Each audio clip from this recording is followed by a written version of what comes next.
Praise the Lord. सालों, मैं सन king apostle Vijay Kumar Jagnayak, Raipur Chhattisgarh से। और आज मैं जिस विषय में बात करूंगा वो है मसीह विरोधी कौन है। तो इसके बारे में हम जानेंगे यूहन्ना की पहली पत्री अध्याय 2 पद संख्या 18 से। इसका हेडिंग भी आप बाइबल देखिए, मसीह विरोधी। हे लड़कों, यह अंतिम समय है और जैसा तुमने सुना है कि मसीह का विरोधी आने वाला है, उसके अनुसार अब भी बहुत से मसीह विरोधी उठ खड़े हुए हैं। इससे हम जानते हैं कि यह अंतिम समय है। हम सबको कह रहा है, ये लड़कों, यह अंतिम समय है और मसीह विरोधी उठ खड़े हुए हैं और आने वाला है। इससे हम जानते हैं कि अंतिम समय आ गया। वे निकले तो हम में से ही हैं, पर हम में के नहीं थे, क्योंकि यदि वे हम में के होते तो हमारे साथ रहते, पर इसलिए निकल गए कि यह प्रकट हो कि वे सब हम में के नहीं है। मतलब हम में से ही निकलेंगे मसीह विरोधी, हमारे ही भाई बहन होंगे, पिता पुत्र पवित्र आत्मा का नाम से बपतिस्मा लेने वाले, प्रभु भोजन लेने वाले, बड़े बड़े पास्टर, बड़े बड़े गुरु, लेकिन वो इसलिए निकल गए कि हम में से नहीं थे। परंतु तुम्हारा तो उस पवित्र से अभिषेक हुआ है और तुम सब कुछ जानते हैं। उस पवित्र आत्मा से हमारा अभिषेक हुआ है जो हमें सब कुछ बताता है। भाई यीशु मसीह ने कहा मैं तुम्हें एक सहायक भेजूंगा, पवित्र आत्मा भेजूंगा, तो जो तुम्हें सारी बातें बताएगा।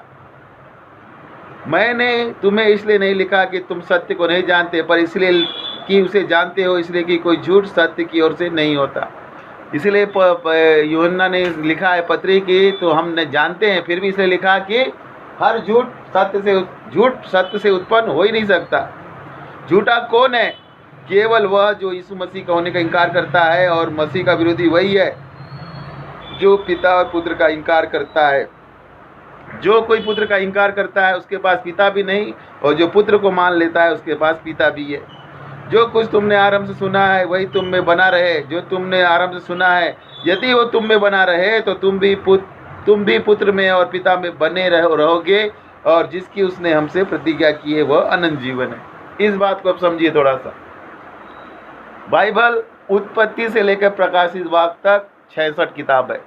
तो बाइबल की एक बिंदु और एक मात्रा भी नहीं टलेगी। जैसे यीशु मसीह ने क्या कहा, मत्ती के सुसमाचार अध्याय 5 में इसको पढ़ेंगे कि मैं व्यवस्था को पूरे करने आया हूँ, एक भी बिंदु, एक भी आज्ञा नहीं टलेगी। और बाइबल को पढ़ने से पहले आपको समझना चाहिए कि कौन सी बात पहले है, कौन सी बात पीछे है, क्यों, किस समय वो बात कहा गया। जैसे यीशु मसीह भाई बार बार कहते हैं कि मैं पिता की आज्ञा के अनुसार, पिता से जो सुना, पिता से जो किया वही मैं मानता हूँ। अभी कुछ भाइयों से और मेरा विवाद है, कुछ पास्टरों से मेरा विवाद है, जो वीडियो सुन रहे हैं जान जाएंगे कौन है। तो मैं उनको कहता हूँ, मरकुस अध्याय 3 31 35 के अनुसार और यूहन्ना 20 अध्याय पद संख्या 17 और 18 के अनुसार मैं कहता हूँ कि यीशु मसीह हमारा भाई है। तो कुछ लोग ये मानने को तैयार नहीं। कुछ लोग का कहना है कि यीशु मसीह हमारा पिता है। तो मैंने जवाब दिया उन्हें कि यीशु मसीह हमारा पिता नहीं है, हमारा भाई है। इन वचनों को पढ़िए, लेकिन वो नहीं मान रहे। जो यीशु मसीह के वचनों को नहीं मानेंगे वो मसीह विरोधी हैं, चाहे वो पास्टर हो, गुरु हो, कोई भी बड़ा पोप हो।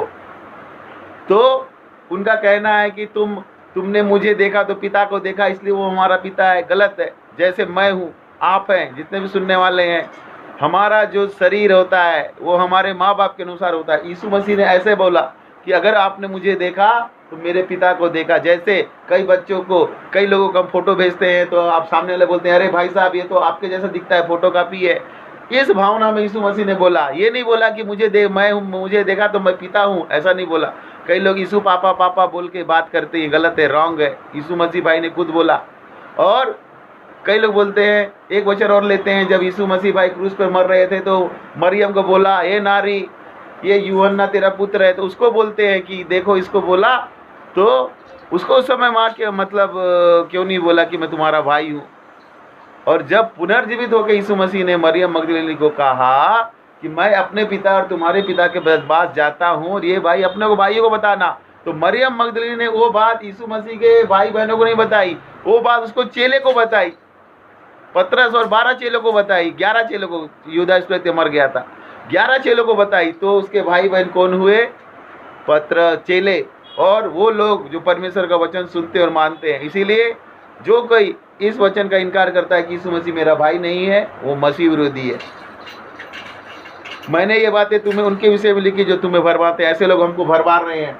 और भाई को बाप बोल रहे हैं। अगर आप अपने भाई को बाप बोलेंगे तो कैसा लगेगा? पूरा रिश्ता रॉन्ग है। परंतु तुम्हारा अभिषेक जो उसकी ओर से किया गया है तुम में बना रहता है, और तुम्हें इसका प्रयोजन नहीं है कि कोई तुम्हें सिखाए, वरन जैसे वो अभिषेक जो उसकी ओर से किया गया है तुम्हें सब बातें सिखाता है, और यह सच्चा है और झूठा नहीं, और जैसा उसने तुम्हें सिखाया है वैसे ही तुम उस पर बने रहते हो। तो जैसे हमको वचन ने सिखाया है, मरकुस अध्याय 3 पद संख्या 31-35, यूहन्ना 20-17, और ये लूका और युग में भी लिखा है, मरकुस में भी लिखा है। तो वो हमारा भाई है, यीशु मसीह हमारा भाई है और प्रभु और उद्धार करता भी है। मैं एक चीज़ इसके लिए एक उदाहरण बताता हूँ। अगर आपका कोई दोस्त भाई कलेक्टर है तो आप उसको कलेक्टर नहीं बोलेंगे। जब आप जाएंगे तो उसको भाई बोल के संबोधित करेंगे, लेकिन जब बाहर जाएंगे तब बोलेंगे कि मेरा भाई का ये नाम है और कलेक्टर है। वैसे ही हम यीशु मसीह हमारा भाई है, लेकिन जब हम दुनिया में जाते हैं तो क्या बोलते हैं? वो हमारा प्रभु और उद्धार करता, हमारा बचाने वाला है, ऐसा बोलते हैं। ये रिश्ता है। तो लोग बाजी इस रिश्ते को मानने को तैयार नहीं है, और जो लोग इस रिश्ते को मानने को तैयार नहीं है वो मसीह विरोधी है। जो भी व्यक्ति वचन के खिलाफ जाता है वो मसीह विरोधी है।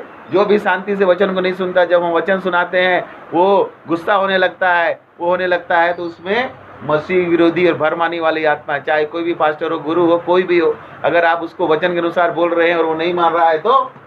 और एक बात जो कही गई बहुत गलत थी, एक पास्टर साहब ने कह दिया कि आप मसीह में, हमारे एक विश्वासी को, पास्टर भी है और हमारी चेली भी है, उसको कह दिया कि आप मसीह में 4 दिन के आए हो, अब आप हमको सुनाओगे।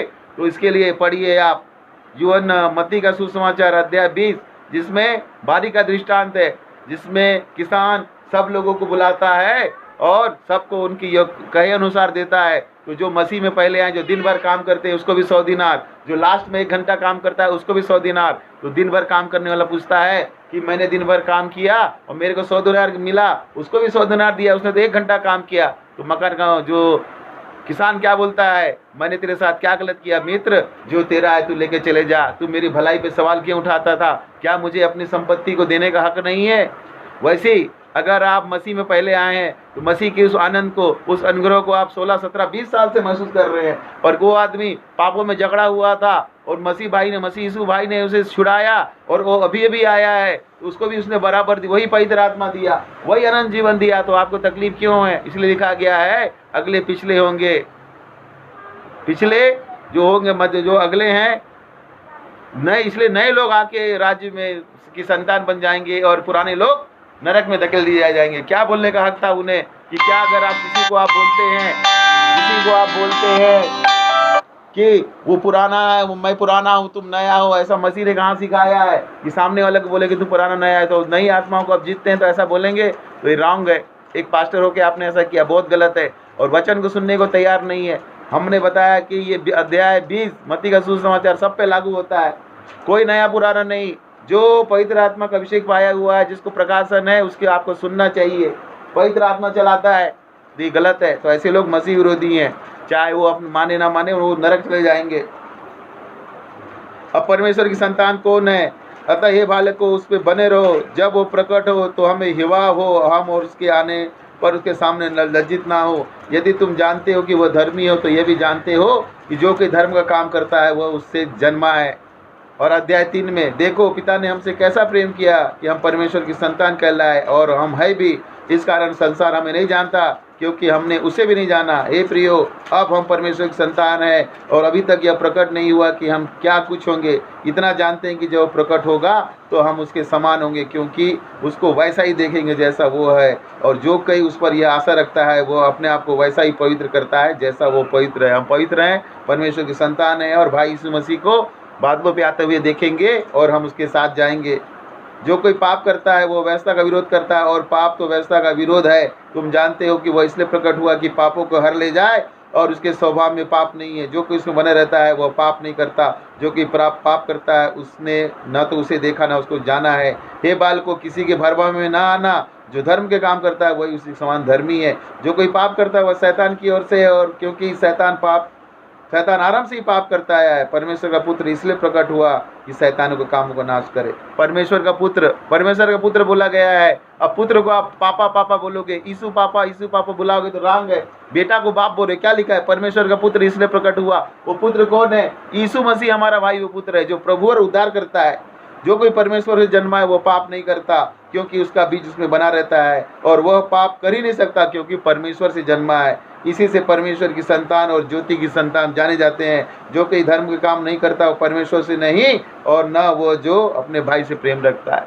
तो जो मेल मिलाप करता है, अपने भाई से काम प्रेम करता है, भलाई करना जानता है, जो भलाई करके भलाई नहीं करता वो पाप करता है। तो इससे आप जान जाएंगे मसीह विरोधी जो वचन को तोड़ते मरोड़ते हैं, पूरा वचन नहीं बताते, वो मसीह विरोधी है, शैतान की संतान है। वो शैतान कभी भी पूरा वचन नहीं बताता। अगर इसके बारे में और जानना है तो मत्ती का सुसमाचार अध्याय 4 पढ़िए, जहाँ यीशु मसीह की परीक्षा शैतान ने ली थी। शैतान ने उसको आधा अधूरा वचन बताया था, और परमेश्वर की पवित्र आत्मा से भरकर पिता परमेश्वर की गाइडेंस में, विजन से यीशु मसीह भाई ने उसको उत्तर दिया, वचनों से उत्तर दिया, परमेश्वर के सामने से भाग गया, मतलब शैतान उसके सामने से भाग गया।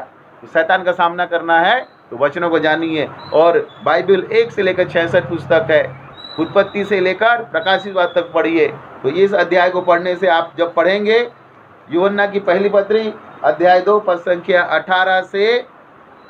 18 से आप पढ़िए 29 तक, और अध्याय 3 का 1 से लेकर 10 तक आप जब वचनों को पढ़ेंगे आपको पता चल जाएगा कि परमेश्वर मसीह विरोधी कौन है और परमेश्वर की संतान कौन है। कोई भी पास्टर और गुरु हो, यहाँ तक मैं भी अगर वचन से मैं गलत बताता हूँ तो आप मेरे को फॉलो मत कीजिए, वचन को फॉलो कीजिए, बाइबल से ढूंढिए ये बाइबल के अनुसार ठीक है क्या। ये मेरे अपने विचार नहीं है, ये विचार है बाइबल के पवित्र शास्त्र के, जो परमेश्वर की प्रेरणा से, पवित्र आत्मा की प्रेरणा से लिखा गया है। क्यों लिखा गया है? हमको समझाने के लिए, उपदेश देने के लिए और हमारी भलाई के लिए। इसीलिए कोई पास्टर और गुरु बड़ा भी प्रचारक हो, अगर बाइबल के विरुद्ध बोल रहा है तो उसको फॉलो मत कीजिए।